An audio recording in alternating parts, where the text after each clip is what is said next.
Sir Raigad पालकमंत्री पदाचा वाद अजूनही सुटलेला नाहीये. त्यातच महेंद्र थोरवे यांनी सुनील तटकरेंना औरंगजेब म्हणालेले आहेत. औरंगजेब आमच्या सुतारवाडीत राहतात असं देखील त्यांनी वक्तव्य केलेलं आहे.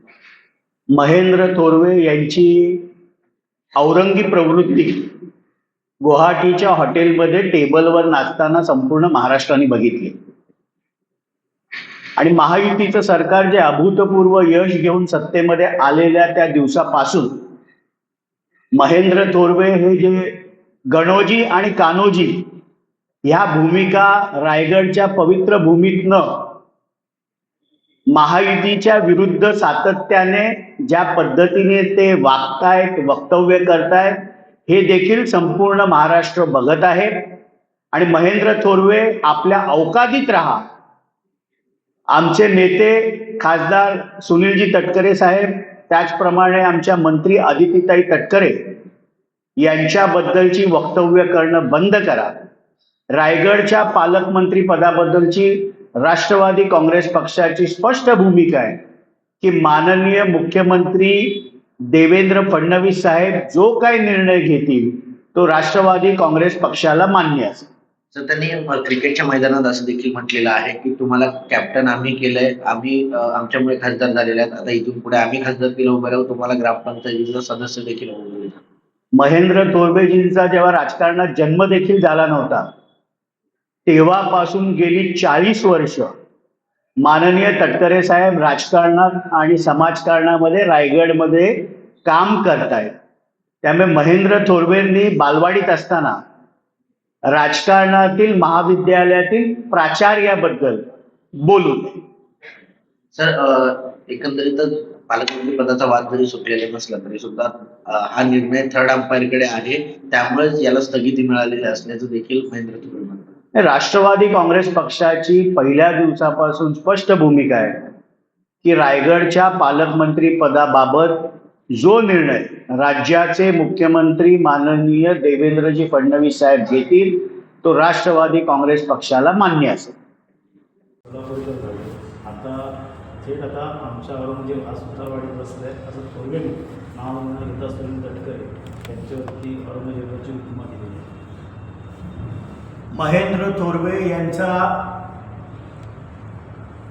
औरंग्य कृत्य गुवाहाटीच्या हॉटेलमध्ये टेबलवर नाचताना संपूर्ण महाराष्ट्राने बघितलेलं आहे. अभूतपूर्व असं यश महायुतीला झालेल्या विधानसभेच्या निवडणुकीनंतर रायगड जिल्ह्याच्या पालकमंत्री पदाबाबत वारंवार राष्ट्रवादीचे प्रदेशाध्यक्ष खासदार सुनीलजी तटकरे साहेब, आमच्या भगिनी महिला व बालविकास मंत्री कुमारी आदितीताई तटकरे यांच्याबद्दल खालच्या पातळीची वक्तव्य करणं हे महेंद्र थोरवे बंद करा. आपल्या अवकातीत राहा आणि गणोजी आणि कान्होजी यांच्यासारखी आपली वक्तव्य महायुतीच्या विरुद्ध बंद करा.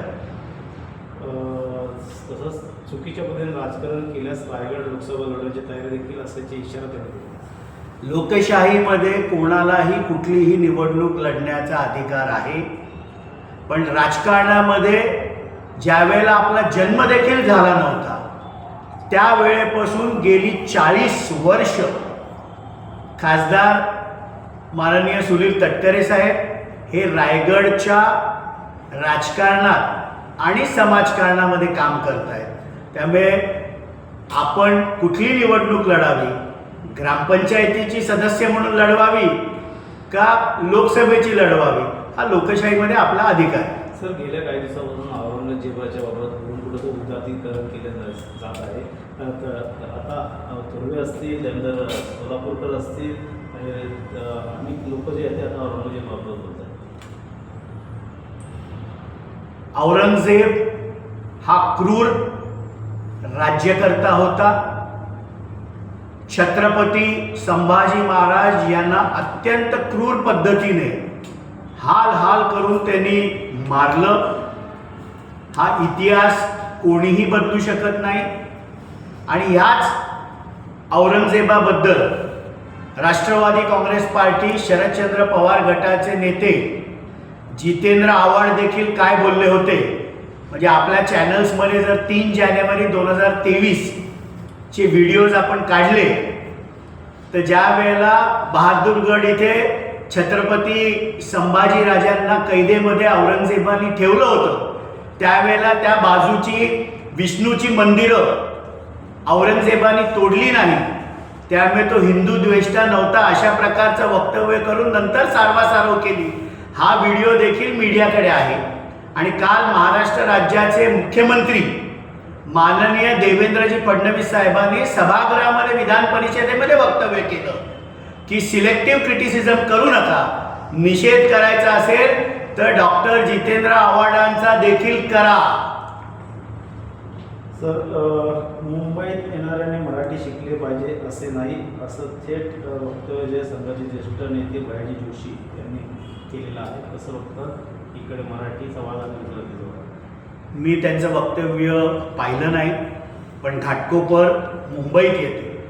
मुंबई महाराष्ट्राची राजधानी आहे आणि महाराष्ट्रामध्ये राहणाऱ्या प्रत्येक व्यक्तीला हे मराठी आलंच पाहिजे.